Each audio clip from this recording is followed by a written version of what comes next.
John Calvin on Psalm 119, verse 128. Therefore I esteem all thy precepts concerning all things to be right, and I hate every false way. And because I consider all your precepts right, I hate every wrong path. The prophet, waiting patiently for God's judgments, and also earnestly calling for their infliction, had subscribed to the law of God in every particular, and embraced it without a single exception. And moreover, he hated every false way. There is nothing to which we are naturally more inclined than to despise or reject whatever in God's law is not agreeable to us.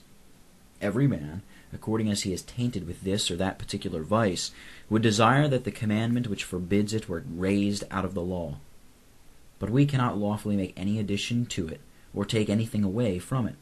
And since God has joined his commandments together by a sacred and inviolable bond, to separate any one of them from the rest is altogether unwarrantable. We perceive then how the prophet, inspired with a holy jealousy for the law, contended against the wicked rebellion of those who despised it. And assuredly, when we see that the ungodly mock God with such effrontery, at one time audaciously rising up against him, and at another perverting every part of the law, it becomes us to be more inflamed with zeal, and to be the more courageous in maintaining the truth of God.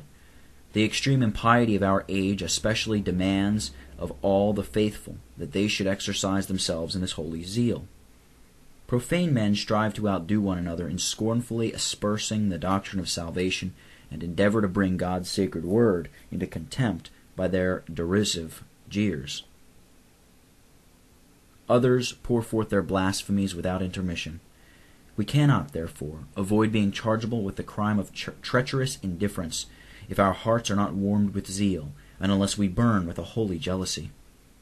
The prophet not merely says that he approved of God's law wholly and without exception, but he adds that he hated every way of lying or every false way. And undoubtedly, no one subscribes in good earnest to the law of God, but he who rejects all the slanderers by which the wicked taint or obscure the purity of sound doctrine.